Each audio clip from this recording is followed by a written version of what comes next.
Willkommen.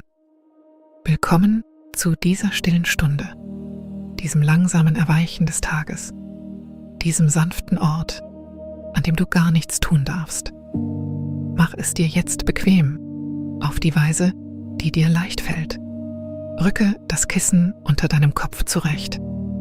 Lass deine Schultern ein wenig tiefer in das Bett unter dir sinken. Spüre das Gewicht der Decke. Spüre die Temperatur der Luft auf deinem Gesicht. Hier gibt es nichts zu lösen, nichts zu erinnern, nichts, das du in den morgigen Tag mitnehmen musst. Heute Nacht wirst du dahin treiben. Du wirst irgendwo hintreiben, sehr hoch und sehr weich, irgendwohin weit über der gewöhnlichen Welt, irgendwohin, wo dich warme Luft und geduldige Seile in der Höhe halten. Du musst nichts tun, um dorthin zu gelangen. Die Geschichte wird dich tragen. Alles, was du tust, ist zuhören und atmen und die Worte durch dich hindurchziehen lassen, so wie Wolken durch einen Bergpass ziehen. Langsam, langsam, ohne Eile, ohne Mühe. Lass deinen Atem ein wenig länger werden. Durch die Nase ein, langsam und ohne Hast. Durch den Mund aus, noch langsamer. Und wieder. Ein und aus. Spüre, wie jedes Ausatmen etwas Kleines in dir löst. Einen kleinen Knoten im Nacken. Eine kleine Enge hinter den Augen. Eine festgehaltene Stelle entlang des Kiefers. Du musst nichts davon erzwingen. Das Lösen geschieht von selbst, so wie Nebel seine Gestalt aufgibt, wenn die warme Luft ihn findet. Wenn ein Gedanke kommt, und Gedanken werden kommen, lass ihn vorüberziehen wie eine langsame Wolke. Du musst ihm nicht folgen. Du musst ihn nicht wegschieben. Er kann einfach weiterziehen und der Himmel hinter ihm bleibt ruhig. Jetzt, vor deinem inneren Auge, lass den Raum um dich herum weicher werden. Die Ecken verschwimmen. Die Kanten der Möbel verlieren ihre harten Linien. Die Decke hebt sich nach oben, ganz langsam, bis sie nicht mehr da ist. Nur noch ein sanftes Silber über dir. Du spürst, wie du dich erhebst, nur ein wenig. Kein Fallen, kein Schweben, nur ein Gehobenwerden, so wie eine Feder von einem langen, warmen Atem gehoben wird. Du wirst irgendwohin in die Höhe getragen. Höher als die Dächer. Höher als der höchste Hügel, den du je bestiegen hast. Höher als der Ort, an dem die Vögel umkehren. Die Luft um dich wird kühler und klarer, aber irgendwo vor dir liegt Wärme und Lampenlicht und ein Gebäude aus Zedernholz und Kupfer und stillem Glas. Du kannst es jetzt fast sehen. Eine lange, niedrige Silhouette, die in einem Meer aus Wolken schwebt.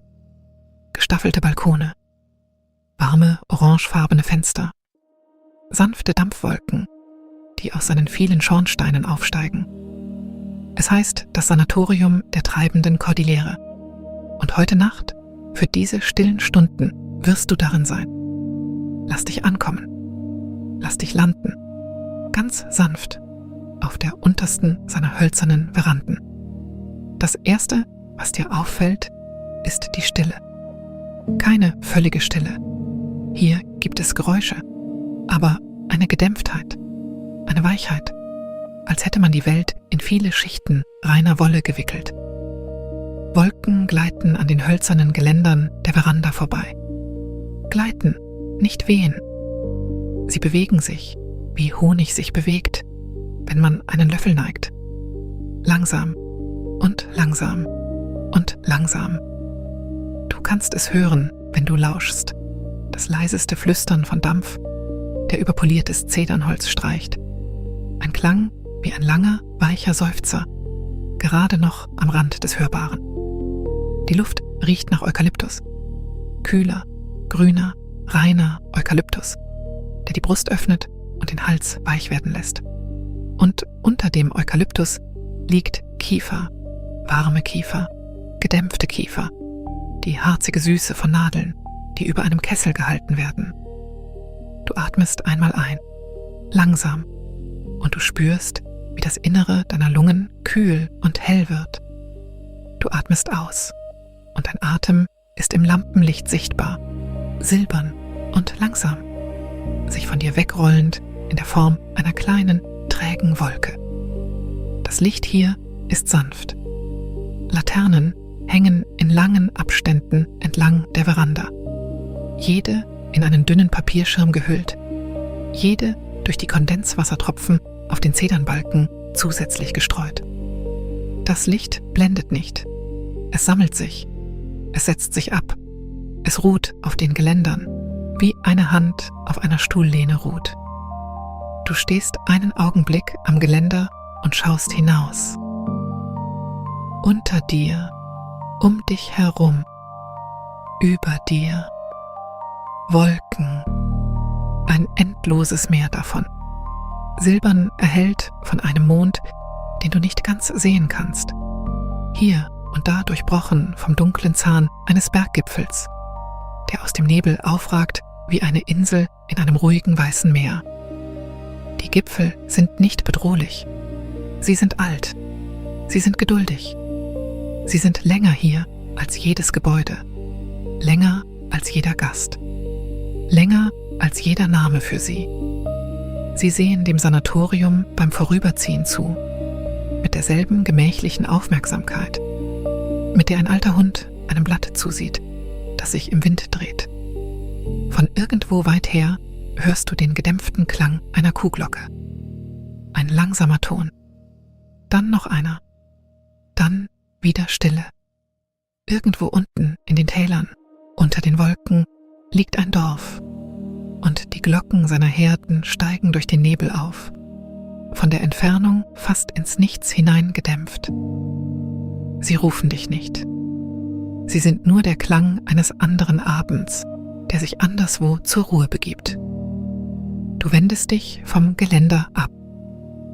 Die Veranda zieht sich über die ganze Länge des Sanatoriums, sanft gebogen, wie das Gebäude selbst gebogen ist, der Form eines langen, hölzernen Schiffes folgend, das gebaut wurde, um auf der Luft zu reiten. Die Dielen unter deinen Füßen sind aus Zedernholz, poliert von Jahren weicher Hausschuhe, leise duftend nach dem warmen, trockenen Geruch gut gepflegten Holzes.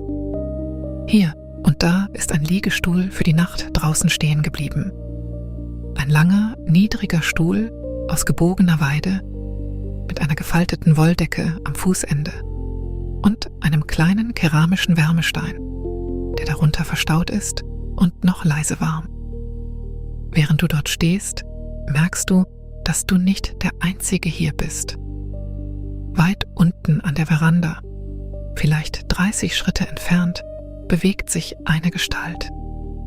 Sie bewegt sich so langsam, dass du sie zuerst für das Schwingen einer Laterne hältst. Aber dann siehst du, sie ist wirklich. Sie ist ein Mensch. Sie trägt einen kleinen kupfernen Krug in der einen Hand und ein weiches Tuch über dem anderen Arm gefaltet. Es ist der Dampfwart, der seine Abendrunde beginnt.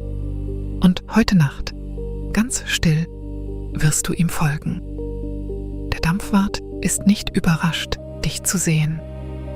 Er wendet den Kopf, nur ein wenig, und schenkt dir das kleinste Nicken, ein langsames Nicken, ein freundliches Nicken, das Nicken eines Menschen, der viele Gäste willkommen geheißen hat und sich dabei nie auch nur einmal gehetzt gefühlt hat. Er trägt einen langen, weichen Mantel in der Farbe von nassem Schiefer, mit tiefen Taschen und vielen kleinen Falten und einen Schal aus blasser Wolle, zweimal um den Hals gewunden. Seine Hände sind unbedeckt und seine Finger sind lang und sie bewegen sich mit der gemächlichen Genauigkeit eines Menschen, der diese Arbeit sehr lange verrichtet hat. Er spricht nicht. Das Sanatorium hat eine stille Regel. Das wirst du noch lernen. Niemand geht schneller, als die Wolken an den Veranden vorbeiziehen. Und niemand spricht lauter als der Dampf, der aus einer Tasse aufsteigt. Also sprichst auch du nicht. Du fällst nur in den Schritt hinter dem Wart, langsam und lässt dich führen. Die erste Station der Runde ist eine kupferne Befeuchtungsurne, die in eine kleine Nische entlang der Innenwand der Veranda eingelassen ist. Die Urne hat die Größe eines großen Kessels, rund und sanft gehämmert, mit einem kleinen Ring aus Löchern rund um ihren Deckel, durch die warmer Dampf in einer langsamen, gleichmäßigen Fahne aufsteigt. Als der Wart sich nähert, kannst du die Urne ticken hören. Ein leises, regelmäßiges Ticken, der Klang von kühlem Kupfer, das auf den warmen Dampf in seinem Inneren trifft, der Klang von Metall, das sich in seine Arbeit fügt. Tick, tick, tick. Der Klang ist klein und geduldig und alt. Der Wart stellt seinen Krug ab. Er öffnet eine winzige Tür am Fuß der Urne. Eine Tür, nicht größer als eine Spielkarte, und späht hinein. Dann nimmt er den Krug auf und gießt sehr langsam einen Strahl klaren Wassers in das kleine Reservoir der Urne. Das Wasser macht ein sanftes, musikalisches Geräusch, während es die Kammer füllt.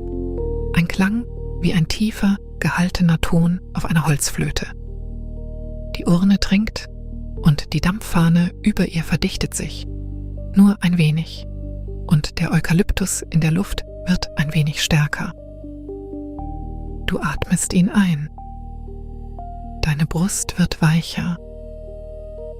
Der Wart schließt die kleine Tür. Er wischt die Seite der Urne mit dem weichen Tuch ab, das über seinem Arm liegt. Er geht weiter. Du folgst. Die nächste Urne steht 20 Schritte weiter entlang der Veranda in einer anderen kleinen Nische. Und die Runde ist dieselbe. Die Tür öffnen, das Wasser eingießen, die Tür schließen, das Kupfer abwischen. Die Bewegungen sind langsam und beinahe zeremoniell, doch nichts an ihnen ist feierlich. Das Gesicht des Warts ist entspannt. Seine Schultern sind locker. Er tut einfach das, was er 1000 Abende lang getan hat. Und jede Geste hat das mühelose Gewicht langer Übung. Du schaust zu und du atmest. Und auch deine Schultern beginnen weicher zu werden. Du gehst an einem leeren Liegestuhl vorbei. Die Wolldecke an seinem Fußende ist ein wenig verrutscht. Der Wart bleibt stehen. Er hebt die Decke auf, schüttelt sie sanft. Nur ein einziges leises Schütteln, um die Falten zu glätten, und faltet sie zu einem ordentlichen, weichen Rechteck, das er ans Fußende des Stuhls zurücklegt. Dann kniet er sich kurz nieder und berührt mit dem Handrücken den keramischen Fußstein unter dem Stuhl. Er prüft seine Wärme. Er nickt, zufrieden, und steht wieder auf. Du denkst, während du das beobachtest, dass in der Kleinheit dieser Gesten eine große Güte liegt. Niemand wird wissen, dass die Decke neu gefaltet wurde. Kein Gast wird heute Abend kommen, um gerade diesen Stuhl in Anspruch zu nehmen. Doch der Wart faltet sie trotzdem neu. Denn dazu ist der Stuhl da und dazu ist die Decke da. Und der Abend ist lang. Und es ist Zeit. Du gehst weiter und die Veranda biegt sich sanft nach links. Und nun kannst du sehen, dass das Sanatorium auf vielen Ebenen errichtet ist. Jede Ebene ein langer, geschwungener Balkon. Jeder Balkon erleuchtet von seiner eigenen Reihe weicher Papierlaternen. Jede Laterne fängt das langsame Treiben der Wolken ein, wenn sie vorüberziehen. Das ganze Gebäude ist, so wird dir bewusst, ein wenig wie ein großer hölzerner Vogel im Ruhezustand geformt. Lang und niedrig, mit weit ausgebreiteten Verandaflügeln. Und alles schwebt in der silbernen Luft, gehalten von Mitteln, die du nicht ganz sehen kannst. Aber du kannst sie hören. Die Verteuungssaiten. Während du gehst, beginnst du unter der Stille der Wolken ein Geräusch wahrzunehmen. Ein langsames, tiefes Knarren. Die Art Knarren, die ein hölzernes Schiff vor Anker macht, oder die Art, die eine Hängematte macht, wenn jemand sich im Schlaf bewegt. Es ist der Klang der Verteuungssaiten, der großen, weichen Seile, die das Sanatorium an die vorüberziehenden Gipfel binden. Du blickst nach oben und du siehst sie, bleich, dick, fast durchscheinend. Sie steigen von Klampen entlang der oberen Reling empor und verschwinden im Nebel über dir. Sie sind aus gewobener Seide gefertigt, wird der Wart dir später zeigen, 100-fach auf sich selbst geschichtet, weich anzufühlen, aber stark wie Eisen. Der Wart hält nun neben einer der Verteuungsklampen inne. Er legt eine Hand flach an die Seide dort, wo sie auf das Holz trifft. Er schließt für einen Moment die Augen und spürt die Spannung im Seil, so wie ein Musiker die Stimmung einer Saite prüfen könnte. Er nickt. Das Seil ist gut. Er geht weiter. Du berührst das Seil im Vorbeigehen. Es ist warm. Wärmer, als du erwartet hättest. Es fühlt sich an wie ein dickes, lebendiges Wesen, langsam atmend, zufrieden. Du gehst weiter.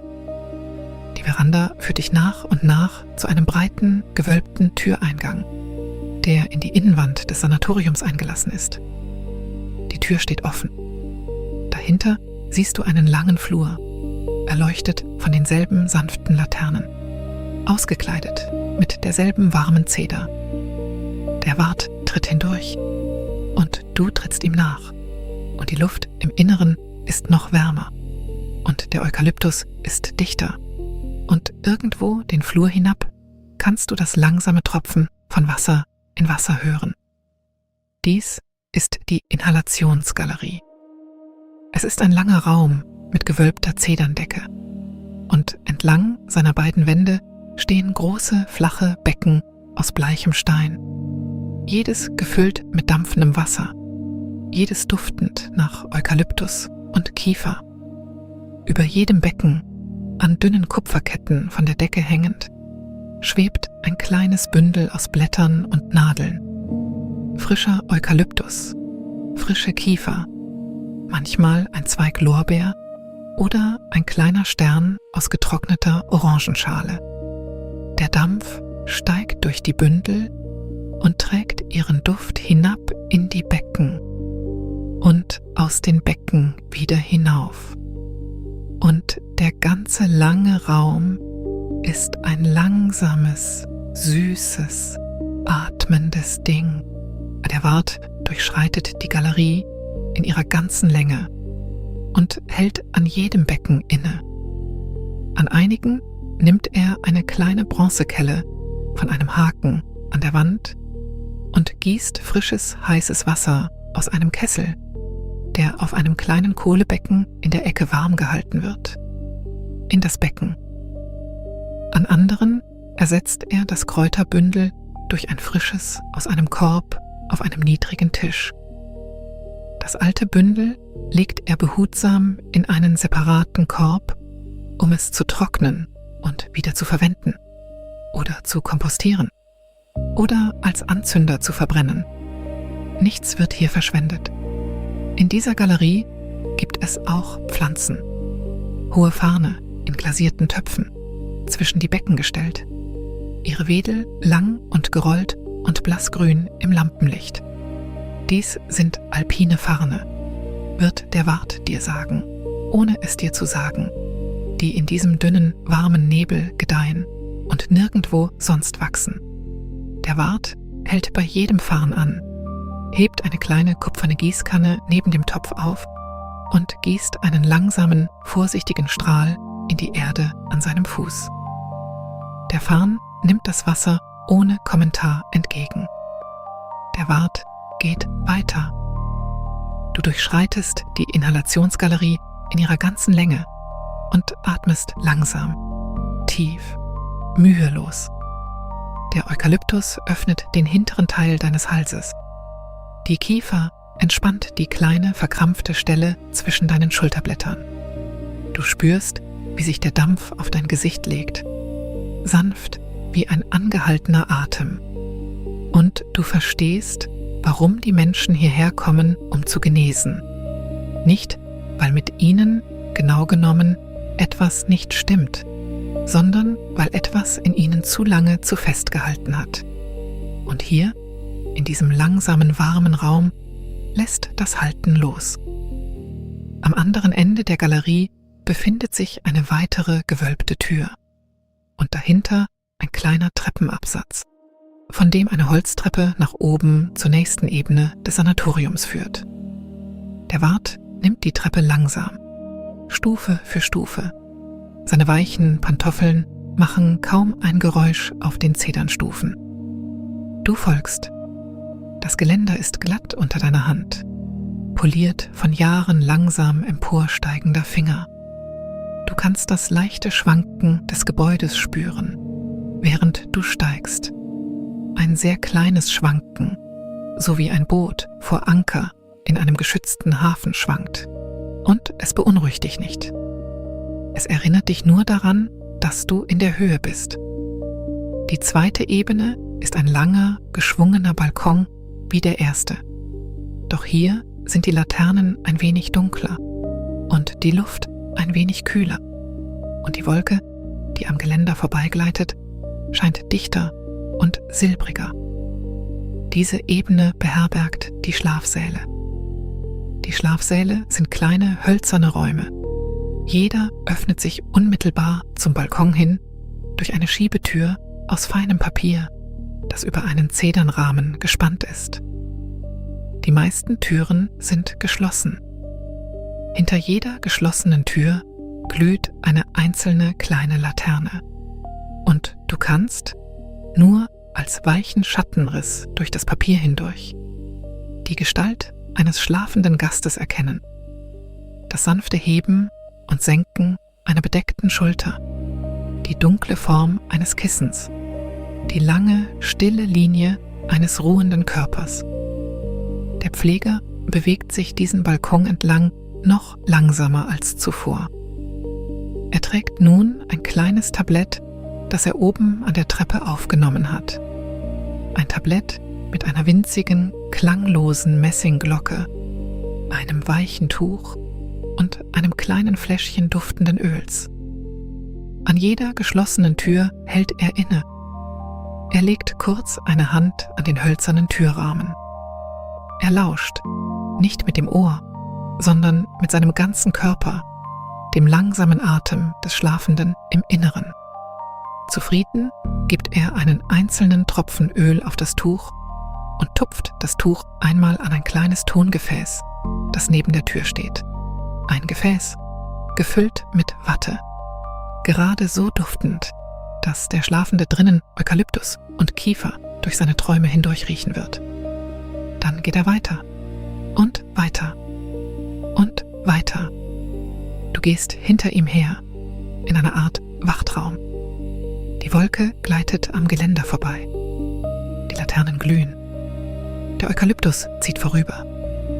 Der Zedernboden knarrt ganz leise unter deinen Füßen. Von irgendwo weit entfernt die gedämpfte Glocke einer Herde.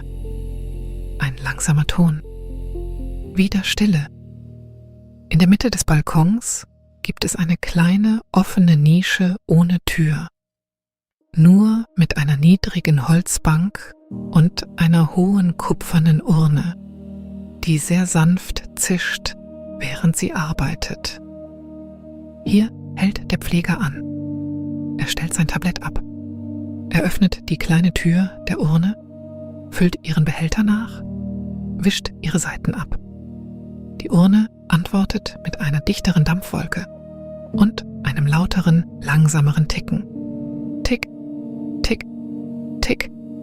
Der Pfleger setzt sich kurz auf die niedrige Bank. Er schaut hinaus in die Wolke. Er atmet. Du kannst seinen Atem sehen, silbern im Laternenlicht, wie er sich langsam und träge kringelt und sich in die Nacht hinein auflöst. Du setzt dich neben ihn, obwohl es nicht nötig wäre. Die Bank ist warm. Das Holz ist glatt. Nach einem Augenblick, der keine Länge hat, erhebt sich der Pfleger. Du erhebst dich ebenfalls. Die Runde geht weiter. Am Ende dieses Balkons verändert sich die Wolke. Bis jetzt ist der Nebel in derselben langsamen Richtung vorbeigetrieben, so wie ein Fluss fließt. Doch nun beginnt sich die Richtung allmählich zu verschieben. Das Sanatorium verlässt den Windschatten des einen Gipfels und beginnt das langsame Treiben hinüber zum nächsten. Du kannst es spüren. Das sanfte Schaukeln des Bodens verändert seinen Rhythmus. Nur ein wenig, so wie sich eine Hängematte verändert, wenn die Brise dreht. Der Pfleger spürt es auch. Er hält am Geländer inne. Er blickt hinaus in den Nebel. Irgendwo voraus, du kannst es noch nicht ganz sehen, ist die dunkle Gestalt eines weiteren Gipfels, der durch die Wolken emporragt. Eine lange, sanfte Schulter aus Stein, mit Schnee bedeckt, der im Mondlicht schwach silbern leuchtet. Das Sanatorium treibt darauf zu. Langsam, langsam. In einer Stunde, vielleicht in 2, werden die Verankerungsseiten den neuen Gipfel erreichen. Neue Klampen werden gesetzt. Das Gebäude wird im Windschatten des neuen Berges ruhen und die langsame Runde wird weitergehen. Du beobachtest, wie der Berg näher kommt. Ihn zu beobachten ist wie den Zeiger einer Uhr zu beobachten. Du kannst die Bewegung nicht wirklich sehen, doch wenn du wegschaust und wieder hinsiehst, ist der Berg ein wenig näher als zuvor. Du lässt deine Augen weich werden. Du lässt deinen Blick unscharf werden. Du atmest. Der Pfleger wendet sich um. Er nimmt sein Tablett erneut auf. Er führt dich denselben Weg zurück, den du gekommen bist. Die Treppe hinab, die untere Veranda entlang, durch die Inhalationsgalerie und am anderen Ende hinaus in eine weitere, kleinere Kammer, die du noch nicht gesehen hast. Dies ist die Wärmküche. Die Wärmküche ist klein und rund, mit einer niedrigen Decke und einem einzigen geschwungenen Fenster, das hinaus in den Nebel blickt. An ihren Wänden stehen Regale mit Porzellantassen. Kleine Tassen, von der Größe eines Eis, blassgrün und blassblau und blasscremefarben. Jede ein wenig anders als die nächste. Alle sauber und in langen, stillen Reihen aufgestellt. In der Mitte der Küche steht ein niedriger, gusseiserner Ofen, auf dem ein breiter Kessel sitzt. Breit und flach. Die Art Kessel, die für langsame Aufgüsse verwendet wird. Der Kessel dampft sanft. Der Pfleger geht zum Kessel. Er hebt den Deckel ab. Im Inneren kannst du frische Kiefernadeln sehen, die im heißen Wasser treiben, grün und golden. Und langsam geben sie ihren weichen, harzigen Duft in den Dampf ab. Der Geruch ist sanft und klar und erinnert dich an Wälder, durch die du in Träumen gewandert bist. Der Pfleger rührt die Nadeln einmal mit einem langen Holzlöffel um. Er legt den Deckel wieder auf. Er wartet.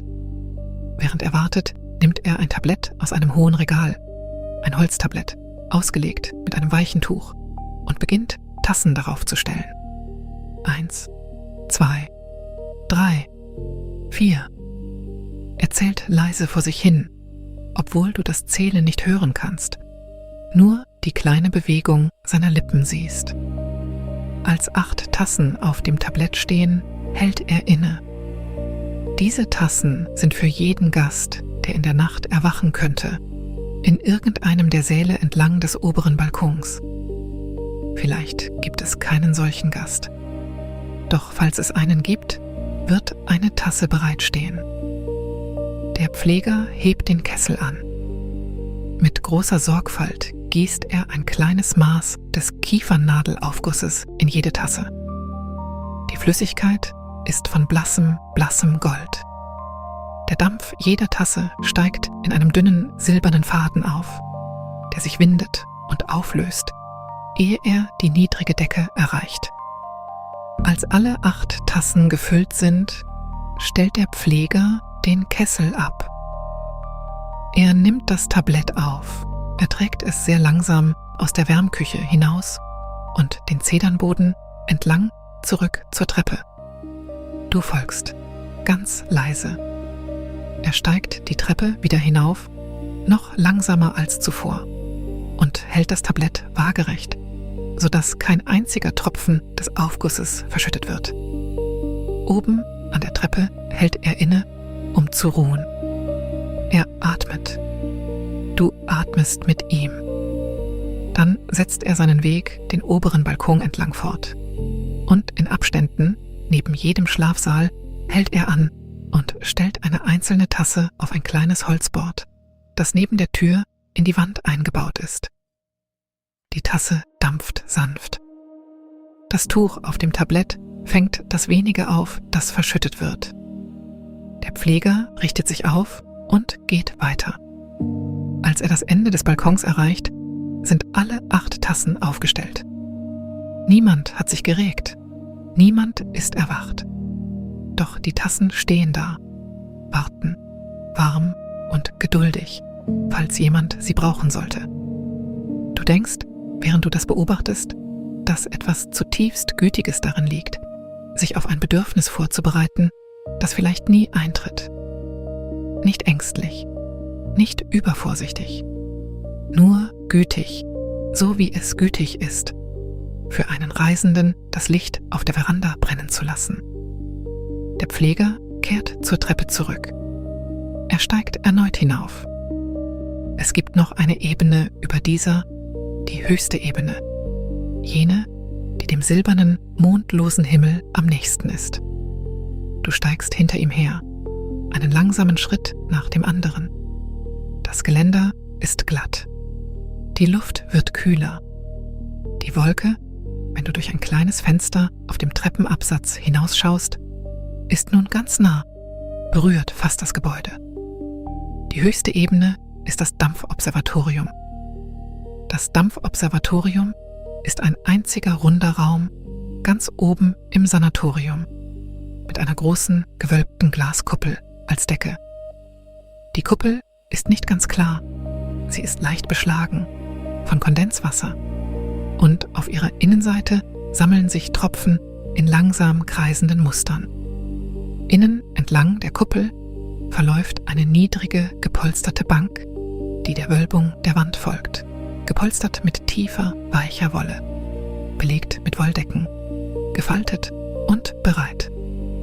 In der Mitte des Raumes steht ein niedriger, runder Tisch und auf dem Tisch eine einzelne Laterne, die weich und orange glüht. Der Wärter tritt leise ein. Er stellt sein Tablett ab. Er zieht den langen, schiefergrauen Mantel aus und hängt ihn an einen Haken neben der Tür. Und unter dem Mantel trägt er eine weiche, cremefarbene Tunika und eine weite, cremefarbene Hose, schlicht und warm. Er wickelt den Schal vom Hals und legt ihn gefaltet auf die Bank. Dann geht er zu dem kleinen Ofen, der eine Seite des Observatoriums wärmt, legt ein einzelnes kleines Scheit auf die Glut und setzt sich. Der Rundgang ist getan. Die Krüge sind voll. Die Becken sind warm. Die Farne sind gegossen. Die Decken sind gefaltet. Die Verteuungsseile sind sicher. Die Becher stehen bereit für jeden Gast, der erwacht. Mehr ist im Augenblick nicht zu tun, nur zu sitzen, zu atmen und zu schauen, wie sich der Nebel in langsamen Spiralen auf dem gewölbten Glas der Kuppel niederschlägt. Auch du setzt dich. Die Wolle der Bank ist weich unter dir. Die Decke neben dir ist warm. Du ziehst sie über deine Knie. Du lehnst dich zurück. Die Kuppel über dir ist silbern vom Kondenswasser, von innen erleuchtet von der orangefarbenen Laterne und von oben vom diffusen Silber des mondgetränkten Himmels. Durch die Kuppel, dort, wo sich noch keine Tropfen gesammelt haben, kannst du die dunkle Schulter des näher kommenden Berges sehen. Jetzt ganz nah, ganz ruhig. Du beobachtest, wie die Tropfen entstehen. Sie beginnen als nichts, nur als ein zarter, silberner Hauch auf dem Glas. Dann sammeln sie sich, langsam. Eine kleine Perle erscheint. dann eine zweite, dann eine dritte. Und die 3 gleiten mit der Zeit ineinander und werden eine größere Perle. Die größere Perle gleitet, wenn sie groß genug ist, langsam abwärts und hinterlässt eine zarte, silberne Spur. Und am Ende ihrer Spur trifft sie auf eine weitere Perle. Und die beiden zusammen gleiten ein Stück weiter. Und über dem Ort, wo sie begonnen haben, bildet sich eine neue Perle. Du beobachtest das lange. Es liegt keine Eile darin. Jeder Tropfen nimmt seine eigene langsame Reise. Manche vereinen sich, manche nicht. Manche gleiten bis zum Rand der Kuppel und verschwinden. Manche hängen unentschlossen an ihrem Ort, scheinbar stundenlang. Und dann plötzlich, nein, nicht plötzlich, hier nie plötzlich, allmählich gleiten auch sie. Die ganze Kuppel über dir ist eine langsame, geduldige Karte dieser Reisen. Silberne Linien, die silberne Linien kreuzen. Langsame Spiralen, dort, wo die warmen Strömungen des Raumes die Tropfen seitlich gelenkt haben. Du erkennst, dass die Kuppel in gewisser Weise atmet, dass der Atem des Sanatoriums, der von den Becken unten und den Krügen entlang der Veranden aufsteigt, sich auf diesem Glas sammelt, kondensiert und wieder herabfällt. Ein endloser, langsamer Kreislauf. Das Gebäude, das seinen eigenen warmen Atem atmet. Der Wärter regt sich. Er greift nach einem kleinen Becher, der auf dem Tisch steht. Einem Becher, den er zuvor gefüllt und mit heraufgenommen hat. Er trinkt daraus, langsam. Er reicht dir den Becher. Und du nimmst ihn und du trinkst. Der Kiefernadelaufguss ist warm und sanft. Er schmeckt zart grün, zart harzig, zart süß. Er überzieht deine Kehle mit Weichheit. Du gibst den Becher zurück. Der Wärter stellt ihn ab. Ihr sitzt zusammen im Dampfobservatorium, ihr beide, während das Gebäude langsam durch den Nebel zu seiner neuen Verteuung treibt. Nach einer Weile, du kannst nicht sagen, wie lange, erhebt sich der Wärter. Er geht zu einem der kleinen runden Fenster, die in die Wand des Observatoriums eingelassen sind. Er öffnet es, nur ein Stück. Ein Hauch kalter, klarer Luft tritt in den Raum. Du siehst, wie er sich zur Öffnung neigt. Er hebt eine Hand. Er winkt. Erkennst du? Er winkt langsam jemandem zu, den du nicht sehen kannst. Wenn du genauer hinschaust, siehst du, weit unten, an einem anderen kleinen Fenster im unteren Teil des Gebäudes, winkt eine andere Gestalt zurück. Ein anderer Wärter vielleicht, der gerade seinen eigenen Rundgang auf einer anderen Ebene beginnt. Die beiden Wärter winken einander zu, langsam und ohne Eile. Und dann schließen sich beide Fenster, fast im selben Augenblick. Und der kalte Hauch der Luft ist fort. Und die Wärme des Observatoriums kehrt zurück. Hier gibt es eine ganze stille Gemeinschaft. Verstehst du nun? Wärter und Nachtköche und Seidenhüter und die sanften Hände, die Decken falten und Farne gießen und frisches, heißes Wasser in Becken schöpfen. Sie sind im Gebäude verteilt wie der langsame Dampf durch die Säle. Jeder in seiner eigenen Ecke, jeder bei seinem eigenen stillen Werk. Alles Teil des langen, unhastigen Atems dieses Ortes. Der Wärter kehrt zur Bank zurück. Er setzt sich. Er zieht eine Wolldecke über seine Knie. Er lehnt sich an die Wand, die Augen halb geschlossen, zufrieden. Auch du lässt dich zurücklehnen. Die Kuppel über dir ist eine langsame silberne Karte. Die Laterne unter dir glüht weich und orange. Die Wolle unter dir ist warm. Das Zedernholz um dich her duftet zart süß. Der Eukalyptus zieht zart von unten herauf. Irgendwo weit unter den Wolken läutet eine einzelne Kuhglocke, gedämpft und langsam. Ein Ton. Still. Du schließt die Augen. Das Gebäude treibt. Du kannst seine sehr langsame Bewegung spüren, wie es durch den Nebel zieht. so wie du ein großes, sanftes Wesen unter dir atmen spüren könntest. Du fühlst dich sicher. Du fühlst dich gehalten. Du fühlst, als wäre die ganze Welt nur für diesen Augenblick zu etwas geordnet worden, das still genug ist, dass du in ihm ruhen kannst. Der Wärter neben dir beginnt zu summen. Es ist ein sehr leises Summen, fast gar kein Summen, eher wie der Klang eines Kessels kurz bevor er zu pfeifen beginnt. Nur, dass er das Pfeifen nie ganz erreicht. Es ist ein einzelner tiefer Ton und dann ein weiterer tiefer Ton. Und die beiden Töne tauschen langsam ihre Plätze. Und mehr Lied ist da nicht. Du lauschest. Das Summen ist der Klang eines Menschen, der zufrieden ist. Du lauschst lange. Nach einer Weile, du weißt nicht wie lange, öffnest du die Augen. Der Berg, der näher kam, ist jetzt neben dem Sanatorium. Ganz nah. Eine große, dunkle Wand aus Stein, die in den silbernen Himmel ragt.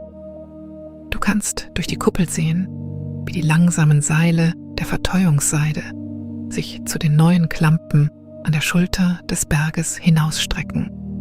Bleiche Gestalten arbeiten dort. Erkennst du? Seidenhüter in langen Mänteln, die auf dem Stein gehen und die neuen Seile festmachen. Sie bewegen sich so langsam, dass sie sich kaum zu bewegen scheinen. Doch die Seile finden ihre Klampen. Die Klampen halten. Das Gebäude kommt nach einer weiteren langsamen Spanne Zeit zur Ruhe.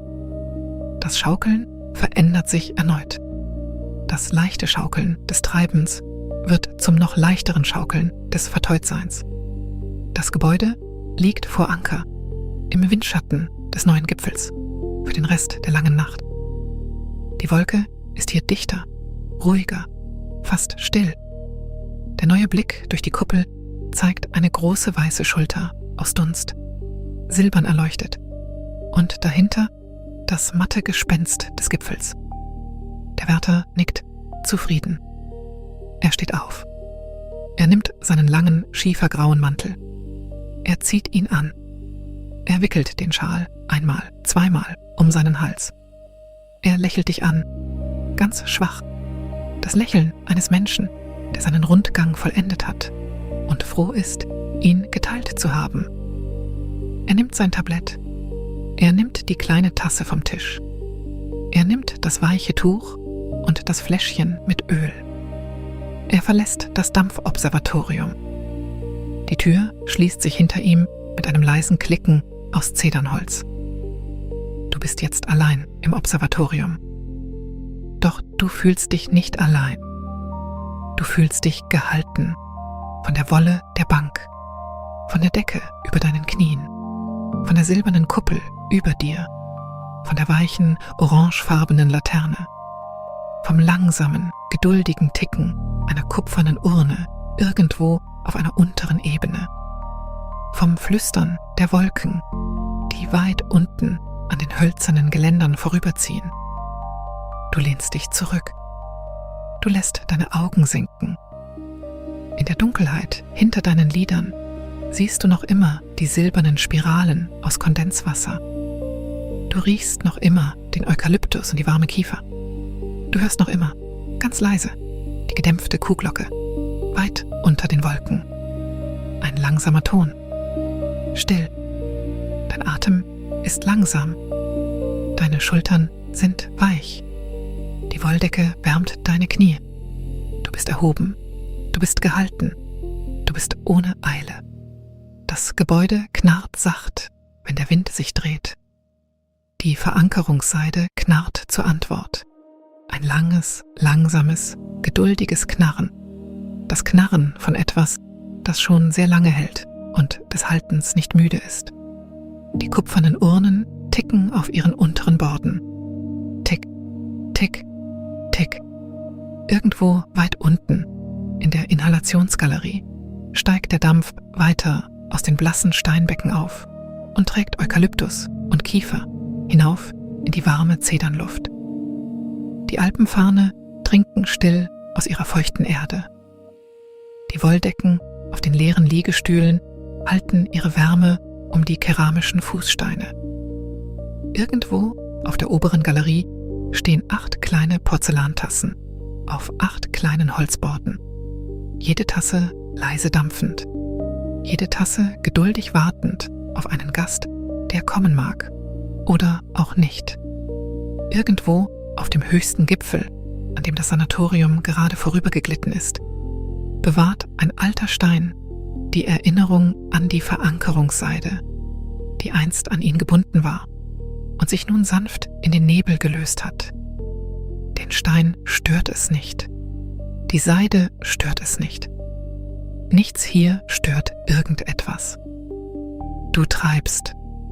Du kannst dich fast als Tropfen auf der Kuppel spüren, der sich ganz langsam sammelt, sich mit einem anderen Tropfen vereint, ganz langsam eine silberne Bahn hinabgleitet, sich mit einem weiteren vereint, weiter hinabgleitet, bis du endlich den Rand erreichst und in der Wärme darunter verschwindest. Und dann beginnst du wieder, irgendwo neu, als langsamste Perle, sammelst dich wieder, vereinst dich wieder, gleitest wieder.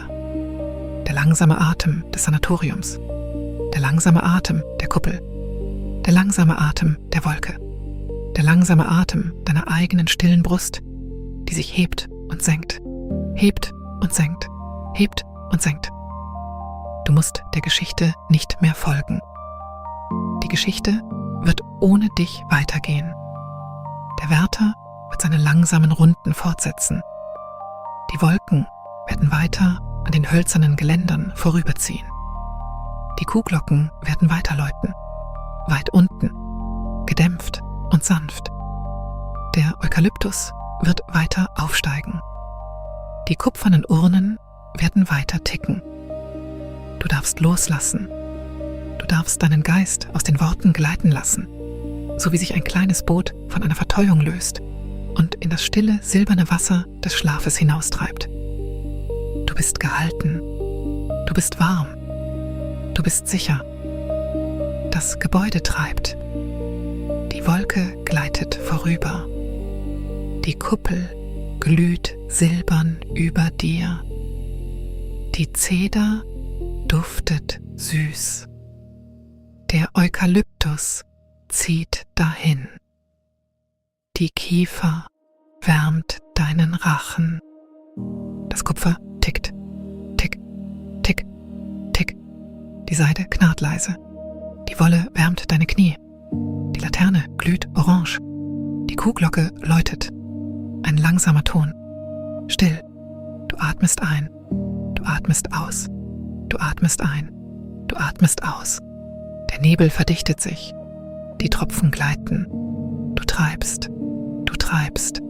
Du wirst gehalten vom langsamen Gebäude, von der langsamen Wolke, von den langsamen Gipfeln, von den langsamen, gütigen Händen des Wärters, der jetzt aufgebrochen ist, um an einem noch stilleren Ort eine neue Runde zu beginnen. Der Schlaf ist nahe. Der Schlaf ist hier. Der Schlaf ist der nächste langsame Tropfen, der die silberne Kuppel hinabgleitet. Du musst nicht nach ihm greifen. Er kommt schon. Er ist schon da. Atme ein. Atme aus.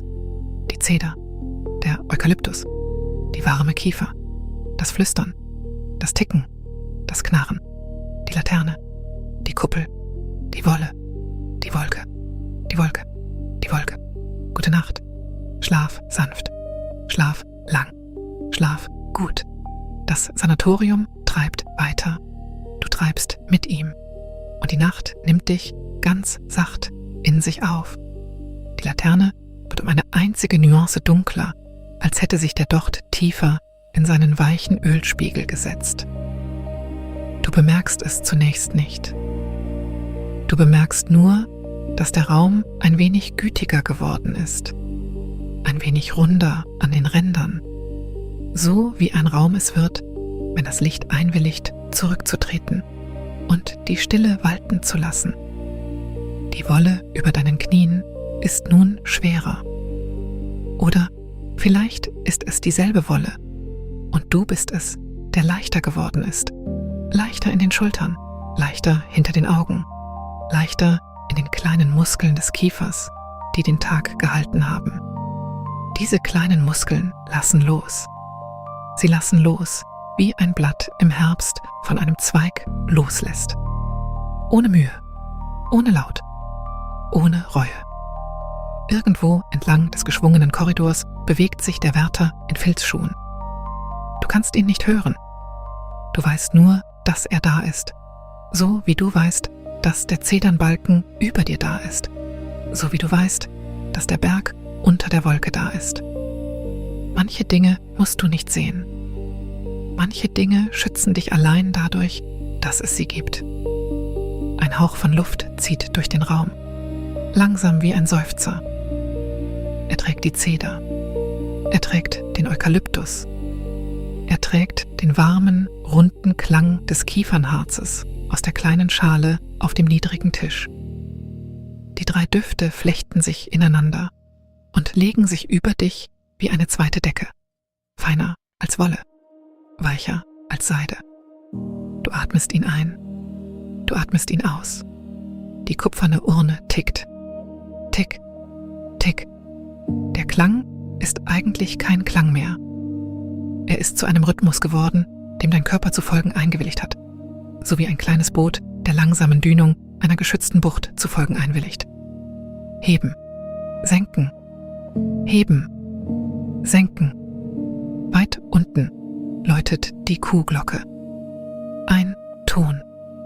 Dann, nach einer langen Pause, ein weiterer. Die Herde lässt sich für die Nacht in einer grünen Falte des Berges nieder, die du nie sehen wirst. Und das ist in Ordnung. Du musst sie nicht sehen. Du musst nur wissen, dass die Kühe warm sind, dass das Gras süß ist, dass der Hirte sie gezählt hat und zufrieden ist. Alles, was gezählt werden musste, ist gezählt. Alles, was geschlossen werden musste, ist geschlossen. Jeder Laden, jedes Tor, jede kleine Holztür entlang des Korridors. Geschlossen und sanft eingeklinkt und behütet von Händen, gütiger als deine eigenen. Du hast nichts mehr zu tun. Nichts. Die Seitenpaneele am Fenster regen sich, nur ganz leicht, während die Wolke draußen ihren großen, weichen Leib am Glas verlagert. Die Wolke ist riesig und schwerelos zugleich. Sie drückt, ohne zu drücken. Sie hält das Gebäude, wie eine Hand einen schlafenden Vogel hält. Locker, warm, mit aller Sorgfalt der Welt. Du bist in dieser Hand.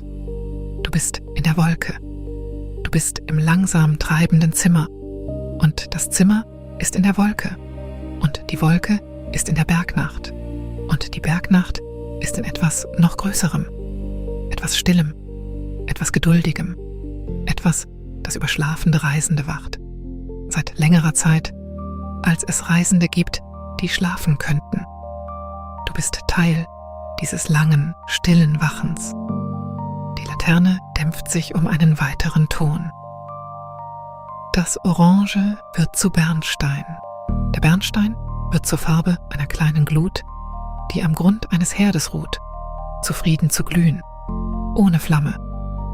Selbst das Licht legt sich schlafen. Du spürst deine Hände. Sie ruhen dort, wo du sie gelassen hast. Die Handflächen locker, die Finger sanft eingerollt. Du spürst deine Füße. Sie sind warm unter der Wolle. Du spürst die lange, stille Linie deines Rückens. Getragen, entlastet. Sie hält nichts mehr aufrecht. Es gibt nichts mehr aufrecht zu halten. Das Gebäude trägt sich selbst. Die Wolke trägt das Gebäude.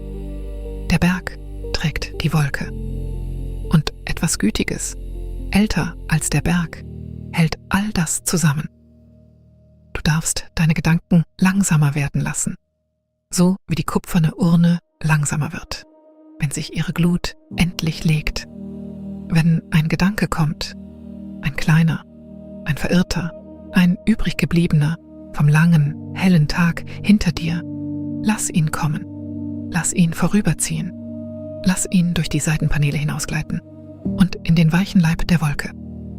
Die Wolke wird ihn forttragen. Die Wolke kann Dinge sehr gut forttragen. Das ist eine der stillen Aufgaben der Wolke.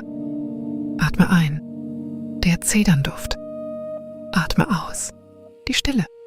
Atme ein, der Eukalyptus. Atme aus, die Stille. Atme ein, die warme Kiefer. Atme aus, die Stille. Im Korridor, weit fort, öffnet und schließt sich eine Tür so leise, dass man es für ein Ausatmen des Gebäudes halten könnte. Vielleicht ist es das. Vielleicht atmet das Sanatorium auch. Langsam, die ganze Nacht hindurch. Und der Verwalter geht einfach im Takt seines Atems. Eine kleine Glocke klingt. Ein einziges Mal, irgendwo den Gang hinunter. Keine Kuhglocke.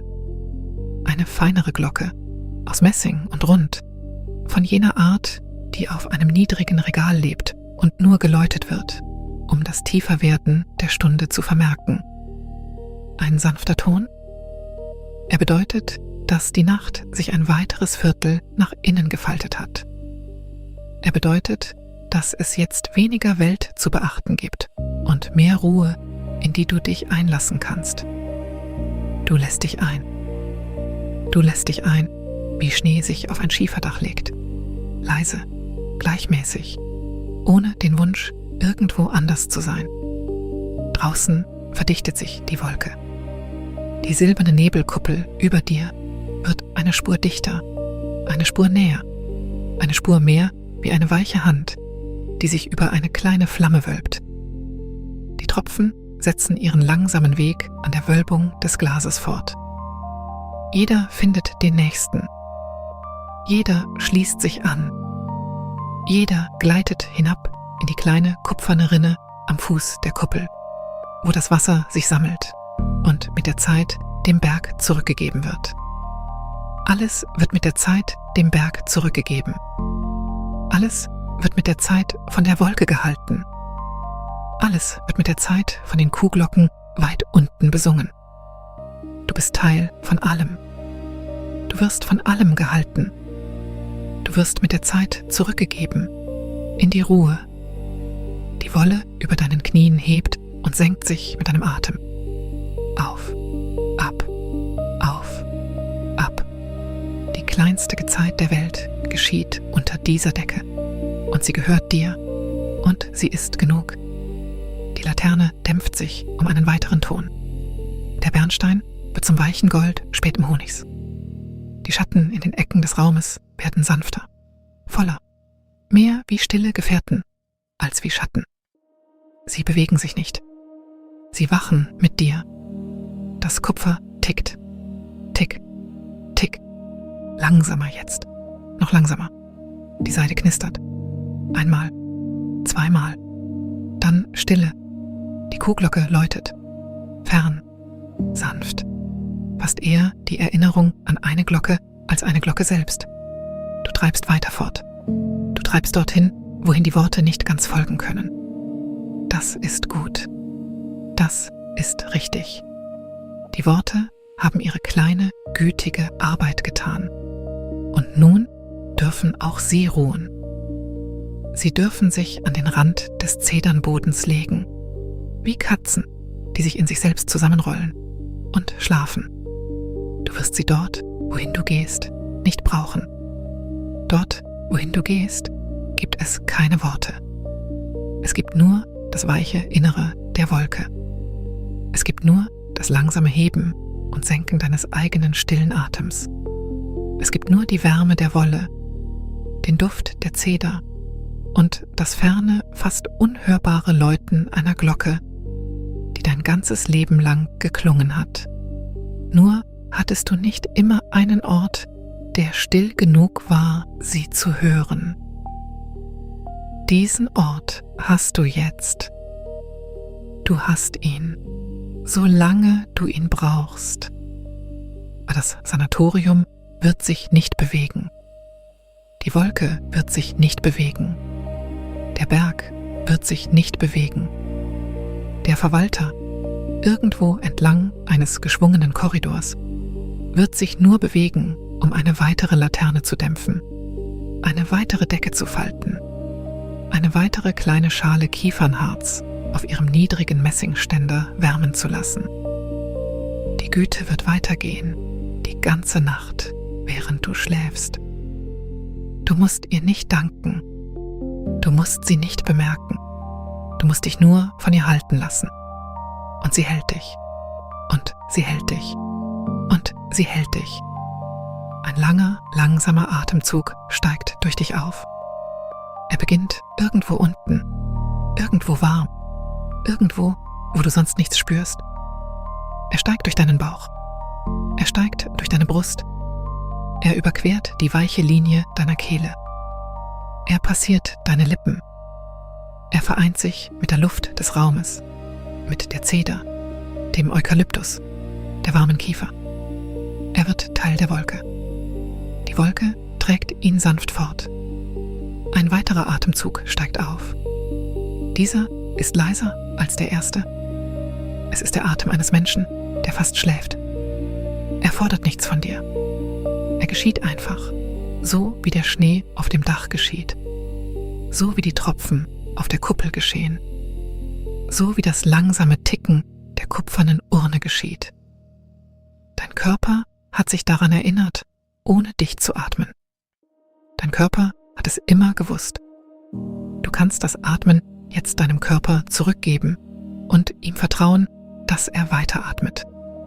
Er wird es tun. Er tut es. Die Laterne hat nun die Farbe einer einzelnen Glut in einem Bett aus warmer Asche.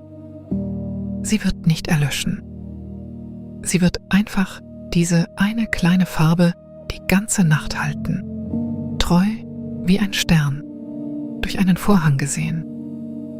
Falls du sehr kurz mitten in der tiefen Nacht erwachst, wird diese kleine Farbe da sein, um dich daran zu erinnern, wo du bist. Du bist im Sanatorium. Du bist in der Wolke. Du wirst gehalten. Aber du wirst nicht erwachen. Nicht wirklich. Du wirst dich nur drehen. Vielleicht, so wie sich ein kleines Boot in einer geschützten Bucht dreht. Und dich tiefer einlassen. Tiefer, tiefer, tiefer. Die Messingglocke den Korridor hinunter klingt erneut. Ein Ton. Ein weiteres Viertel der Nacht hat sich sanft nach innen gefaltet. Ein weiteres Viertel der Welt ist beiseite gelegt worden, behutsam, damit du dich dahinter ausruhen kannst. Du bist jetzt hinter vielen stillen Wänden. Der Wand der Wolke, der Wand des Sanatoriums, der Wand der Wolldecke, der Wand deines eigenen langsamen Atems. Nichts Hartes kann dich hier erreichen. Nichts Dringliches kann dich finden. Der Tag ist in einem kleinen geflochtenen Korb an der Tür abgelegt worden und der Verwalter hat ihn fortgetragen. Du musst nicht wissen, wohin der Tag gegangen ist. Es genügt, dass er fort ist. Was bleibt, ist dies: die Zeder, die Wolke, die Laterne, die Wolle, die Glocke, das Ticken, die Stille. Was bleibt, ist genug. Du spürst, ganz schwach, das langsame Treiben des Gebäudes. Du weißt nun, dass das Sanatorium sich nicht wirklich bewegt, dass es die Wolke ist, die treibt und das Gebäude nur zu treiben scheint, weil die Wolke vorbeizieht. Doch es spielt keine Rolle, was sich bewegt. Was zählt, ist das Treiben. Was zählt, ist die langsame, gütige Bewegung, die dich wiegt, so wie ein schlafendes Kind von einer Hand gewiegt wird, die es liebt. Du wirst gewiegt, du wirst gehalten, du wirst sanft hinübergetragen in den Schlaf. Das Kupfer tickt, langsamer. Die Seide regt sich, langsamer. Die Kuhglocke läutet, langsamer. Selbst die Tropfen auf der silbernen Kuppel scheinen langsamer zu werden, verweilen einen Moment länger an jeder kleinen Station auf der Wölbung, ohne Eile den Kupferkanal darunter zu erreichen. Heute Nacht gibt es nirgendwo auf der Welt Eile. Die Welt hat sich für ein paar Stunden darauf geeinigt, die Eile beiseite zu legen. auch die Eile schläft. Du spürst, wie die Ränder deines Körpers weicher werden. Die Linie zwischen dir und der Wolle. Die Linie zwischen der Wolle und dem Stuhl. Die Linie zwischen dem Stuhl und dem Zedernboden. Die Linie zwischen dem Boden und dem langsam treibenden Gebäude. All diese Linien lockern sich, werden sanfter, werden wie Aquarelllinien, wenn das Papier feucht ist. Du bist nun Teil des Raumes. Der Raum ist Teil der Wolke. Die Wolke ist Teil der Nacht. Es gibt keinen Rand mehr zu finden. Es gibt keinen Rand mehr zu halten. Es gibt nur die sanfte, fortwährende Stille, die sich in jede Richtung ausdehnt. Gütig in jede Richtung. Sicher in jede Richtung. Du lässt dich in dieser Stille ruhen. Du lässt dich ruhen. Du lässt dich ruhen. Die Laterne, ihre Glut, glimmt weiter. Der Zedernbalken über dir hält seine lange, geduldige Linie. Die Nebelkuppel über der Zeder hält die Wolke. Die Wolke hält die Bergnacht. Die Bergnacht hält dich. Und im Gehaltenwerden wirst du kleiner, weicher, leichter, bis du nicht schwerer bist als ein einziger Tropfen, der an der Innenseite der silbernen Kuppel hinabgleitet. Du gleitest, wie er gleitet. Du findest den nächsten Tropfen. Du verbindest dich. Ihr bewegt euch gemeinsam auf den kleinen Kupferkanal am Fuß zu. Du wirst mit der Zeit dem Berg zurückgegeben. Du bist zurückgegeben. Du bist zu Hause. Die Messingglocke im Korridor erklingt noch einmal. Eine weitere Viertelstunde sanft nach innen gefaltet. Die Nacht ist nun fast ganz still. Nur die kleinsten, treuesten Geräusche bleiben. Das Ticken der Kupferurne, das langsame Knarren der Seide, das ferne, ferne Echo einer Kuhglocke, die vielleicht gar nicht mehr läutet, die vielleicht nur noch in dir weiterläutet. Das ist in Ordnung. Die Glocke darf die ganze Nacht in dir läuten. Sie wird dich nicht stören. Sie wird nur langsamen Takt mit deinem Atem halten, so wie die Kupferurne langsamen Takt mit deinem Atem hält, so wie die Wolke langsamen Takt mit deinem Atem hält. Alles im Sanatorium hält langsamen Takt mit deinem Atem. Du bist das kleine, stille Zentrum einer sehr großen, sehr gütigen Uhr. Und die Uhr hat keine Eile. Und die Uhr ist zufrieden. Und die Uhr wird sanft weiter ticken. Die ganze Nacht, ohne etwas von dir zu verlangen. Du darfst jetzt schlafen. Du darfst schlafen. Du darfst schlafen. Die Laterne wird noch eine letzte Nuance schwächer, bis sie nur noch die Erinnerung an Wärme ist. Nur noch ein sanftes, goldenes Schweigen hinter geschlossenen Augen. Sie erlischt nicht. Sie wird am Morgen noch da sein, treu wie der Zedernbalken, treu wie die Wolke, treu wie das langsam treibende Gebäude, das dich die ganze Nacht gehalten hat. Doch der Morgen ist sehr weit weg. Der Morgen liegt auf der anderen Seite vieler stiller Stunden.